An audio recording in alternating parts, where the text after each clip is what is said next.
Good morning champion. আমি বিশ্বজিৎ বিশ্বাস। আমার ভেস্টিজ বাংলা এডুকেশন চ্যানেলে আপনাকে স্বাগত জানাই। আজকের ভিডিওতে জানবো কেন পরিপূরক অথবা কেন সাপ্লিমেন্ট ব্যবহার করতে হবে তার সম্পর্কে। ভিডিওটি সম্পূর্ণ দেখুন এবং আপনি যদি আজ প্রথম ভেস্টিজ বাংলা এডুকেশন চ্যানেলটি দেখছেন তাহলে অবশ্যই সাবস্ক্রাইব করবেন, কারণ আমি সবসময় ভেস্টিজ সম্পর্কিত নতুন ভিডিও আপলোড করতে থাকি। উন্নত দেশ থেকে শুরু করে আমাদের মতো দ্রুত উন্নয়নশীল দেশে স্বাস্থ্য চিকিৎসা সংক্রান্ত বহু গবেষণা পরীক্ষা নিরীক্ষা চলছে।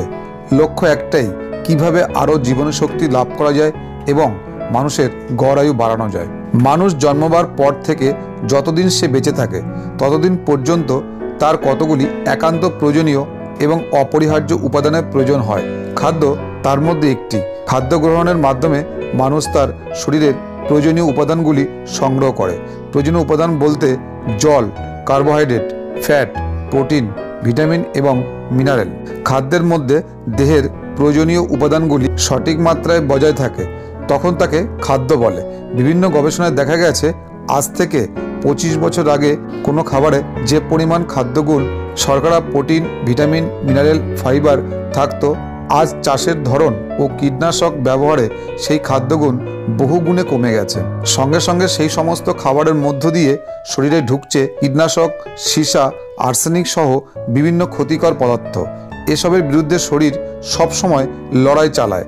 যখন পারে না তখনই দেখা যায় বিভিন্ন শারীরিক সমস্যা। ওয়ার্ল্ড হেলথ অর্গানাইজেশনের মতে ব্যালেন্স ডায়েট হলো যদি আমাদের খাবারের মধ্যে প্রতিদিন 2 থেকে 3 ধরনের দানাশস্য যেমন চাল, গম ইত্যাদি, 2 থেকে 3 ধরনের অ্যানিমেল প্রোটিন যেমন মাছ, মাংস, ডিম ইত্যাদি, 3 রকম দুগ্ধজাত দ্রব্য এবং 3.5 থেকে 4 লিটার জল সুস্থভাবে বাঁচার জন্য প্রতিদিন এইগুলি খাওয়া প্রয়োজন বলে বিশেষজ্ঞরা মনে করেন। কিন্তু বাস্তবে কি আমরা প্রতিদিন এগুলো খাই? যখন ব্যালেন্স ডায়েট শরীর পায় না তখন শরীর নানাভাবে বিদ্রোহ ঘোষণা করে। তাই চিকিৎসা বিজ্ঞান এগোনো সত্ত্বেও মানুষ আরও বেশি করে হৃদরোগ, diabetes, cancer, hypertension, arthritis, obesity, মানসিক দুর্বলতা ইত্যাদি রোগে আক্রান্ত হচ্ছেন। মানুষ বেশি দিন বাঁচলেও কোয়ালিটি অফ লাইফ কমছে। এই জন্য দরকার খাদ্য পরিপূরক অর্থাৎ সাপ্লিমেন্ট। যে পরিপূরক আমাদের শরীরের মধ্যে লড়াই করার উপাদান উপকরণের ঘাটতি মেটাবে।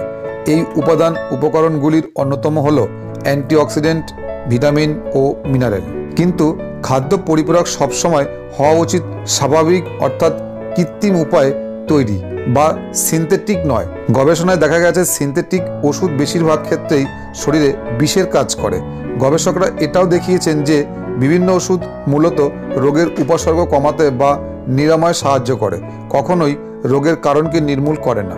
এবার জানবো কেন সাপ্লিমেন্ট ব্যবহার করবেন। নাম্বার 1, সাপ্লিমেন্ট অথবা খাদ্য পরিপূরক যে কোনো রোগকে নয় বরং রোগের মূল কারণকে দূর করে থাকে। নাম্বার 2, সাপ্লিমেন্ট স্বাস্থ্যকর জীবনযাপনের জন্য এবং আমাদের স্বাস্থ্য উন্নতি করতে সাহায্য করে। নাম্বার 3, খাদ্যের মধ্যে খাদ্যগুণ অর্থাৎ ফুড ভ্যালু বলতে কিছুই থাকে না, তাই আমাদের অবশ্যই সাপ্লিমেন্ট ব্যবহার করতে হবে। নাম্বার 4, সাপ্লিমেন্ট ব্যবহারের ফলে দীর্ঘদিন সুস্থভাবে জীবনযাপন করা যায়। নাম্বার 5, সাপ্লিমেন্ট প্রধানত শরীরের অভাব পূরণ করে। নাম্বার 6, সাপ্লিমেন্ট শরীরের মধ্যে প্রত্যেকটি অর্গানকে সঠিক পরিপূরক দিয়ে সম্পূর্ণ সুস্থ রাখতে গুরুত্বপূর্ণ ভূমিকা পালন করে। নাম্বার 7, সাপ্লিমেন্ট দৈনন্দিন জীবনে বিভিন্ন কর্মব্যস্ত থাকার জন্য খাবারের গ্যাপ পূরণ করতে সাহায্য করে। নাম্বার 8, সাপ্লিমেন্ট শরীরে protein, vitamin, mineral, antioxidant, amino acid ইত্যাদি যা প্রয়োজনীয়তা পূরণ করতে সাহায্য করে। নাম্বার 9, সাপ্লিমেন্ট শরীরকে সম্পূর্ণরূপে টক্সিন মুক্ত করতে এবং বিষ মুক্ত জৈব খাবারের মাধ্যমে সঠিক পুষ্টি প্রদান করতে সাহায্য করে। নাম্বার 10, সাপ্লিমেন্ট ব্যবহারের ফলে কোষ্ঠকাঠিন্য সমস্যা, প্রাকৃতিক প্রতিরোধ সৃষ্টি করা, স্বাস্থ্য বৃদ্ধিতে সাহায্য করে। শরীরের প্রয়োজনীয় উপাদানের পূরণের জন্য প্রচুর অর্থ ব্যয় হয়ে থাকে, তাই কম খরচে সাপ্লিমেন্ট ব্যবহার করে দেহের সম্পূর্ণ পুষ্টির অভাব পূরণ করা যায়। এবার জানবো কিভাবে সাপ্লিমেন্ট ব্যবহার করবেন। নাম্বার 1, সাপ্লিমেন্ট প্রতিদিন নিয়মিত ব্যবহার করতে হবে, তবে খুব ভালো ফলাফল পাওয়া যাবে। নাম্বার 2, অধিক পরিমাণে সাপ্লিমেন্ট ব্যবহার করা উচিত নয়। নাম্বার 3, কিছু সাপ্লিমেন্ট ভোজনের সাথে, ভোজনের পর এবং ভোজনের আগে ব্যবহার করতে হবে। নাম্বার 4, সাপ্লিমেন্টের যখন মেয়াদ শেষ হবে তখন ব্যবহার করা যাবে না। নাম্বার 5, সাপ্লিমেন্টের ডোজ ও সময়সূচির উপর খেয়াল রাখতে হবে এবং যে কোনো একটি নির্দিষ্ট সময় ব্যবহার করতে হবে। আপনার ডাক্তারের সঙ্গে কথা বলে সাপ্লিমেন্ট ব্যবহার করতে হবে। এবার জানবো সাপ্লিমেন্ট ব্যবহারজনিত অসুবিধাগুলি কি কি। সাপ্লিমেন্ট অথবা খাদ্য পরিপূরক ব্যবহার হতে থাকলে প্রথম সপ্তাহে একটু দুর্বল লাগা, সামান্য চুলকানি, পাতলা পায়খানা, অল্প বমি করা বা বমি লাগা কিংবা শ্বাস প্রশ্বাসে সামান্য কষ্ট অনুভব করা ইত্যাদি পরিলক্ষিত হওয়ার সম্ভাবনা থাকে। এই লক্ষণ হচ্ছে শরীরকে শুদ্ধ করার প্রণালীর পরিপ্রকাশ মাত্র। এতে বিচলিত হওয়ার কোনো অবকাশ নেই।